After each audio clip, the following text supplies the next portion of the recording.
Sports तक को subscribe करना बिल्कुल ना भूलें। आप हमें फेसबुक, इंस्टाग्राम और ट्विटर पर भी फॉलो कर सकते हैं। और हाँ, हाउसएट ऐप को भी डाउनलोड करना बिल्कुल मत भूलिएगा, क्योंकि वहाँ लेजेंड्स को हराकर आप जीत सकते हैं 2 गुना cash. Time for T20 World Cup. Every eyes are on there. So, how do you look at this World Cup, especially when all the teams are there who are trying to get the cup home, but who all are your favorite at this time? Well, you only have to go back what we witnessed last night, watched by over 1 billion people around the world. India versus Pakistan. I mean, that was the game of the tournament so far. Firstly, on that, I just want to, I actually thought India would go a long way in this tournament, which they still can. And I believe they're, still firm favourites to win the tournament when you think about the calibre of players they've got. But you've also got to give credit to Pakistan. And I really enjoyed that moment where we saw Babar Azam and Virat Kohli share that embrace after the game. That's what sport's about. Yes, it's country versus country. There's a lot of history between India and Pakistan. But just the way they embraced after the game, it was a beautiful moment in sport.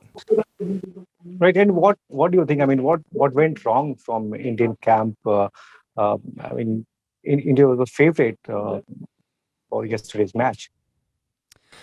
Well, they posted a decent score. I mean, thanks to Captain Kohli. I mean, his heroic efforts to really take on the Pakistani fast bowlers and to look to dominate, get a good 50 in pretty good time as well. He sort of really hit his straps very, very early. But unfortunately for Kohli, unfortunately for the team as well in India, they had no one to be the ally. There was no partnership that Kohli could rely on.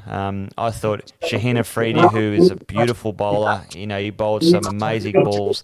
You think about the IPL recently, and KL Rahul was in terrific form, orange cap holder.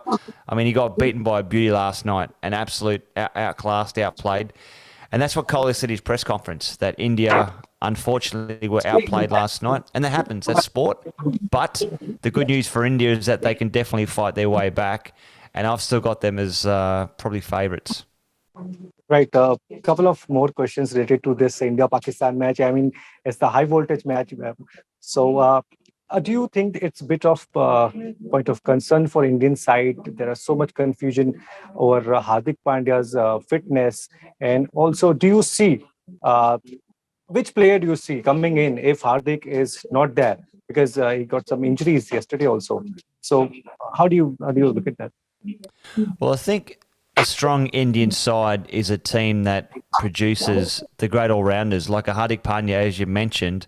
But India need Hardik Pandya to go out there and hit 4s and 6s and really close the innings out in terms of his batting.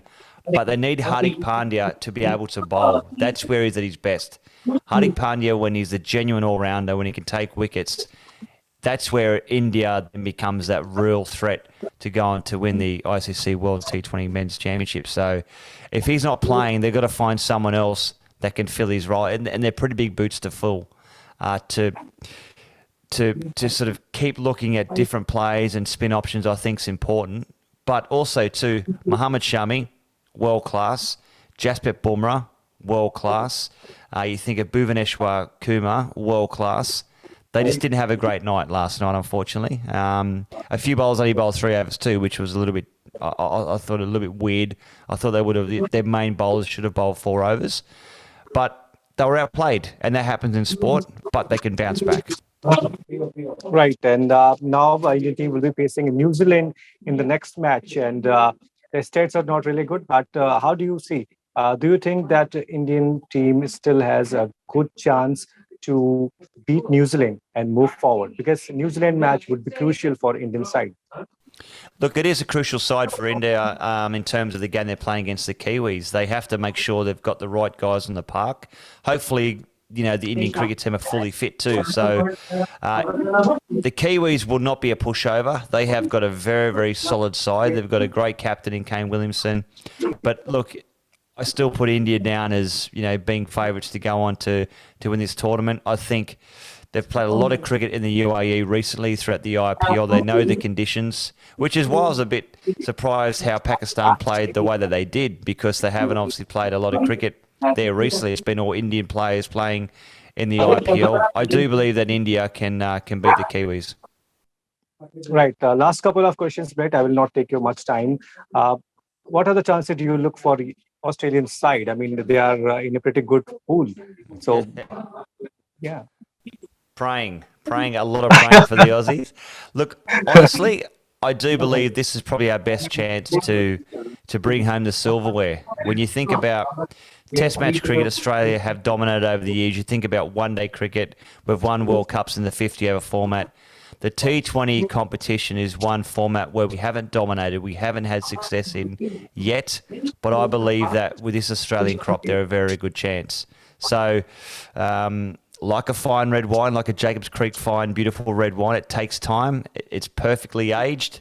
Hopefully the Australian cricket team now is beautifully aged and they can come and win this ICC championship. Right. And final question to you, Brett, and it's related to the Ashes. Ben Stokes, he is there in the squad. He's been added.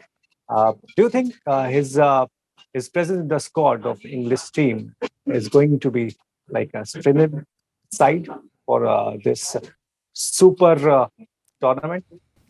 Absolutely. When that news broke tonight, our time in Sydney time, we were all very, very excited as broadcasters, commentators, to think that, you know, England now are going to come out with a very, very strong side. I think any team with Ben Stokes in it is a much better team. He's almost a 1.5 player person. And what I mean by that is that he's a genuine all-rounder. He can be a bowling all-rounder. He can be a batting all-rounder. He's got a great throwing arm. So he's almost worth 1.5 players in the team. Great for England. Great for Australia as well because they'll be playing against the best. Wonderful for the fans. So, yeah, it's going to be an amazing summer and one that I'm looking forward to. How do you see, I mean, your association with this such iconic brand? Can you explain your thoughts on it? Well, look, Jacobs Creek has been around for close to 175 years. When you think about Jacobs Creek, the brand was developed back in 1976. Happened to be my birth year, so coming up to 45 years now. Look, I've been a big fan of Jacobs Creek wine for, since the drinking age of 18 here in Australia. And more recently, the last couple of years, I've been a friend of the brand, but officially now as their wine ambassador. So I think it's a really, really good fit, myself and Jacobs Creek, but also to Jacobs Creek now have been the official wine partner of the ICC World Cup T20 Championship, which is going on now for the men's. It's just a great partnership and one that I'm proud to be involved in. Sports तक को subscribe करना बिल्कुल ना भूलें। आप हमें Facebook, Instagram और Twitter पर भी फॉलो कर सकते हैं। और हाँ, हाउसएट ऐप को भी डाउनलोड करना बिल्कुल मत भूलिएगा, क्योंकि वहाँ लेजेंड्स को हराकर आप जीत सकते हैं 2 गुना कैश।